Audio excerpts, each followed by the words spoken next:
नमस्कार दोस्तों, मेरा नाम है विवेक और स्वागत है आप लोगों का furniture and fitting skill council के यूट्यूब चैनल पर।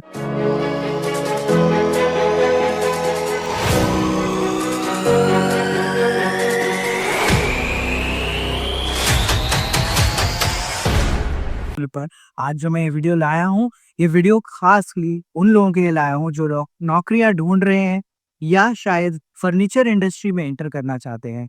हम आज इंडेक्स प्लस आए हैं। इंडेक्स प्लस जहाँ पर फर्नीचर और इंटीरियर का एक एक्सपो लगता है। आज हम एक ऐसी जगह जाएंगे जहाँ पर हम आपको इन अपॉर्चुनिटीज के बारे में और डिटेल में बताएंगे। तो आइए चलते हैं पवेलियन के अंदर की।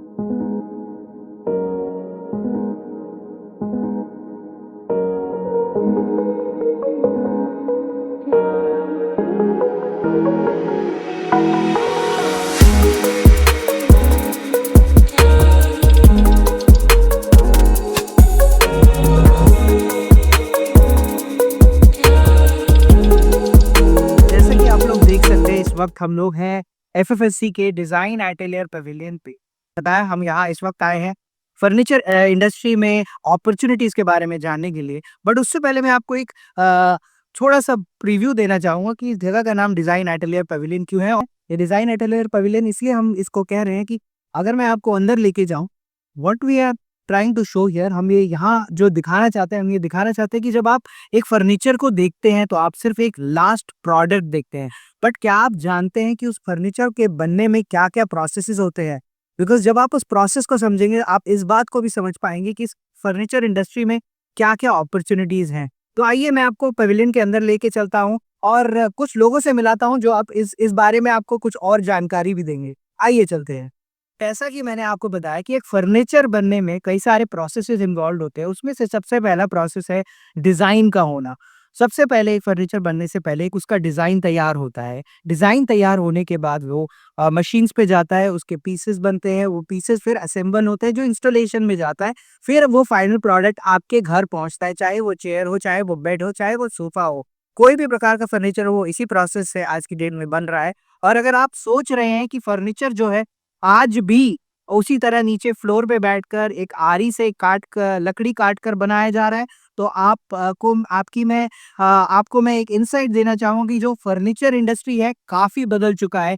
इस इंडस्ट्री में आज करोड़ों-करोड़ों की बड़ी-बड़ी मशीन्स हैं जो पैनल्स को काटती हैं, जिसके लिए ऑपरेटर्स की ज़रूरत पड़ती है। और जहाँ की मैंने आपको बताया डिज़ाइन के बारे में, डिज़ाइन में आपको डिज़ाइनर्स की ज़रूरत पड़ती है और उसके अलावा इंस्टॉलर्स की ज़रूरत पड़ती है जो इन सारे पीसेस को असेंबल करते हैं। तो आइए हम शुरुआत करते हैं एक डिज़ाइन एक्सपर्ट से जो आपको बताएँगे कि डिज़ाइनिंग में क्या-क्या जॉब रोल्स अवेलेबल हैं। तो पहले हम डिज़ाइन की बात करेंगे और इस वक़्त हमारे साथ हैं design expert mister Rahul Patil, जो इस वक़्त ट्रेनिंग भी कर रहे हैं कई सारी हमारी अकेडमीज़ में डिज़ाइन से रिलेटेड। तो ये हमें थोड़ा-सा डिज़ाइन और बिल्ड से रिलेटेड प्रोग्राम के बारे में बताएँगे और ये भी बताएँगे कि उन उन ट्रेनिंग्स के बाद आपके पास क्या-क्या अपॉर्च्युनिटीज़ हैं और कितनी अपॉर्च्युनिटीज़ इस फर्नीचर सेक्टर में है? थोड़ा-सा विस्तार में वो हमें बताएँ। जी, इमरान। हेलो। बेसिकली अगर डिज़ाइन की बात करें तो फर्नीचर डिज़ाइन में भी बहुत सारे सेगमेंट आते हैं, जैसे कि सॉलिड वुड फर्नीचर हो गया, पैनल प्रोसेसिंग का फर्नीचर हो गया, ठीक है। ये इसमें अब डिज़ाइन की अगर जॉब अपॉर्चुनिटीज़ की भी बात करें तो एक डिपार्टमेंट ऐसा होता है कि जहाँ पे क्लाइंट्स को आपको इंटरैक्ट करना पड़े, ठीक है। क्लाइंट हैंडलिंग करनी पड़ेगी, क्लाइंट्स से बात करके उनकी रिक्वायरमेंट लेनी है, वो सारी चीज़ें हैं। फिर क्लाइंट के हिसाब से आपको बॉम बनाना पड़ेगा, वीओ बनानी पड़ेगी, ठीक है। जैसे कि पर्टिकुलर मैं फर्नीचर अभी एक प्रोजेक्ट का ले रहा हूँ, तो इसी कितने फर्नीचर लग रहे हैं, तो इसकी रॉ मटेरियल क्या रहेगी, कितना रॉ मटेरियल प्रोक्योर करना पड़ेगा। So it will be a supporting hand for the जो प्रोक्योर वाला है, परचेज वाला है, तो उसमें भी आपका सपोर्टिंग हैंड रहेगा एज ए डिजाइन पर्सन, ठीक है। Apart from that when we are going for the production purpose, तो प्रोडक्शन पर्पज के लिए एक पर्टिकुलर फर्नीचर बना रहे हो, तो उसकी बनाने की जो प्रक्रिया है या उसका जो प्रोसेस है वो अलग अलग प्रोसेस से जाता है। तो उसमें भी इस एज अ डिजाइनर सर के बहुत बड़ा इंपॉर्टेंट रोल रहेगा। जैसे कि प्रोसेस अलग अलग है तो उस हिसाब से अलग अलग डिजाइन के हिसाब से वो जॉब अपॉर्चुनिटीज वहाँ पे भी बसती है, ठीक है। एज अ प्रोडक्शन डिज़ाइनर है, फिर प्रोडक्शन हेड है, फिर BOQ client handling interior designing, वो सारी थी। तो ये सारे जॉब अपॉर्चुनिटीज़ डिज़ाइंस के रिलेटेड आपको बता दिया। Thank you. अब मैं थोड़ा-सा बेंच की तरफ रुख करना चाहूँगा सिंस हमने डिज़ाइन की बात करी है। अब डिज़ाइन अगर तैयार हो गया है, अब चीज़ प्रोडक्शन में जाए, तो क्या थोड़ा-सा हमारे व्यूअर्स को बिल्ड के बारे में बता सकते हैं? बिल्ड में क्या-क्या अपॉर्च्युनिटी है हमारे? हाँ जी, वाह! अभी देखिए सर, अभी जैसे मैंने पहले भी बोला कि हर एक फर्नीचर अलग है। जैसे कि वुडन फर्नीचर अलग है, एक बॉक्स अलग है। उसको बनाने के लिए अलग मशीन्स यूज़ हो रही है, यहाँ पे भी मशीन्स अलग है उधर। तो उसकी जो मशीन्स है, अलग-अलग आ रही है, इसके भी मशीन्स अलग आ रहे हैं। तो उस हिसाब से आप अलग-अलग मशीन्स के ऊपर आप काम कर सकते हो, मशीन्स पे काम कर सकते हो। अपार्ट फ्रॉम दैट, अभी टेक्नोलॉजी का काम चल रहा है या AI की बात हो रही है, तो मैं यहाँ भी ये भी बताना चाहूँगा, डिज़ाइन के भी पर्सपेक्टिव से और बिल्ड के पर्सपेक्टिव। हम लोग AI की बात कर रहे हैं, टेक्नोलॉजी की बात कर रहे हैं, तो हमारे पास CNC off air, CNC machines, advance CNC machines वगैरह भी इस इंडस्ट्री में आ चुके हैं। तो ये बिल्ड के रिलेटेड हो गया। डिज़ाइन पर्सपेक्टिव से भी बात करो तो आज के तारीख में आईमॉस, पाइथा, ये T20, ये सारे इन सॉफ्टवेयर्स है जहाँ पे ये सारे प्रोसेस एक ही सिंगल पर्सन हैंड कर रहा है।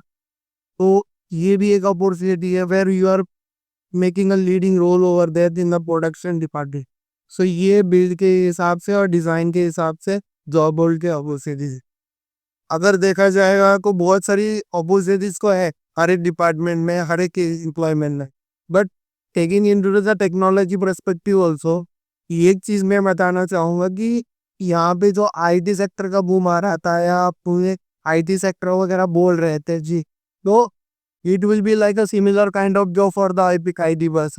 अब thank you so much mister Rahul, और बहुत अच्छे से समझाया कि उन्होंने हाईलाइट किया इस बात को कि ये एक सनशाइन सेक्टर है, और ये बात हम नहीं कह रहे हैं, ये बात सरकार भी कह रही। फर्नीचर इंडस्ट्री जो है वो एक सनशाइन सेक्टर है, और अगर सनशाइन सेक्टर होने की बात की जा रही है तो ज़रूर ये एक ग्रोइंग सेक्टर है, और एक ग्रोइंग सेक्टर में बहुत रिक्वायरमेंट होती है वर्कफोर्स की और स्किल्ड वर्कफोर्स की।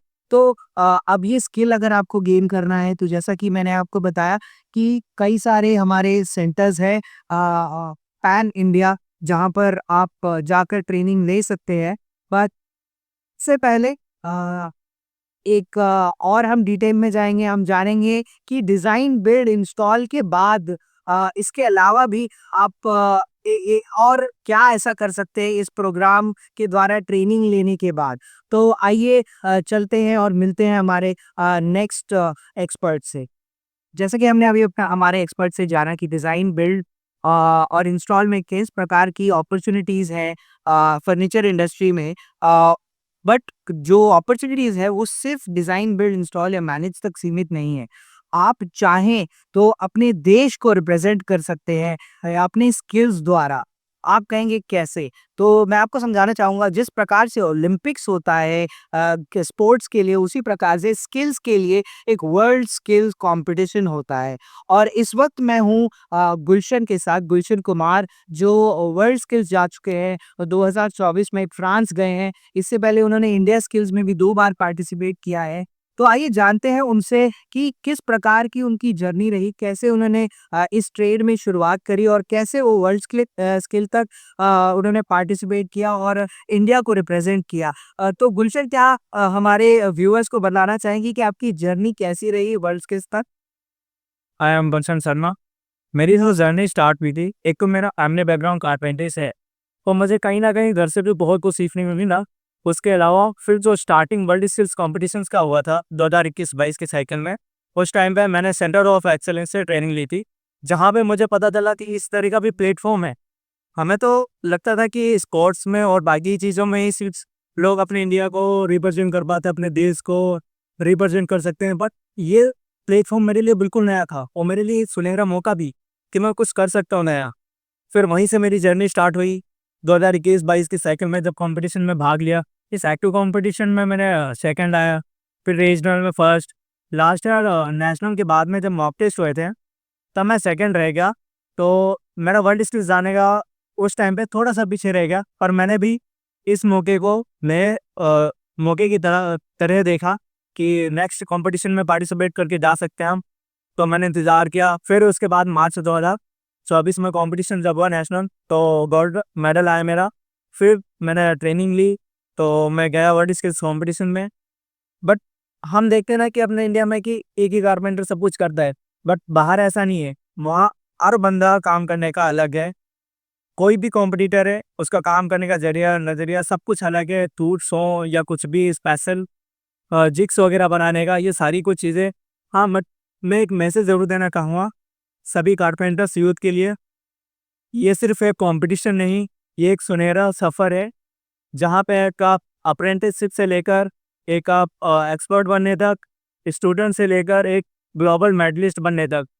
तो ऐसे वर्ल्ड स्किल्स और इंडिया स्किल्स कंपटीशन आपका प्लेटफॉर्म इंतज़ार कर रहा है, तो जहाँ पे आपका हुनर आपकी पहचान बन सकता है। सिर्फ कारीगर मत रहो, चैंपियन बनो। बहुत बढ़िया। थैंक यू गुलशन, बहुत बढ़िया बात कही। कारीगर मत बनो, चैंपियन बनो। और इसी के साथ मैं इस वीडियो को कंक्लूड करना चाहूँगा, और हर एक युवा जो इस वक़्त इस वीडियो को देख रहा है और इस इंडस्ट्री में आना चाहता है या सोचता है कि ये इंडस्ट्री उसी पुराने तरीकों से चलती है, तो आज आपने इस वीडियो में देखा होगा किस प्रकार से इंडस्ट्री बदली है और इस इंडस्ट्री में कितनी नौकरियों की अपॉर्च्युनिटीज़ हैं। तो अगर आप इसके बारे में और जानना चाहते हैं, तो नीचे हम वेबसाइट की अपनी डिटेल्स दे देंगे, हमारा व्हाट्सएप नंबर और उसके अलावा हमारा कॉन्टैक्ट नंबर भी रहेगा। आप चाहें तो हमारे को रीच आउट कर सकते हैं, और जैसे ही आप हमारे साथ रजिस्टर करते हैं, हमारी जो टीम है, they will reach out to you. वो आपके साथ कनेक्ट करेंगे और आपसे विस्तार में और चीज़ों को और डिटेल में समझाएँगे। तो धन्यवाद दोस्तों इस वीडियो को देखने के लिए अंत तक, और उम्मीद करता हूँ आपको ये वीडियो इन्फॉर्मेटिव लगी हो, और अगर आपको ये वीडियो इन्फॉर्मेटिव लगी हो तो प्लीज़ हमारे इस वीडियो को लाइक कीजिएगा और चैनल को भी फॉलो कीजिएगा। और इस वीडियो को एंड करते हुए मैं कहना चाहूँगा, कौशल भारत कुशल भारत। उद्योग में एक कुशल और पुरस्कृत करियर की ओर पहला कदम बढ़ाए। हमारे कार्यक्रम में शामिल हों और विकास, सीखने और सफलता के लिए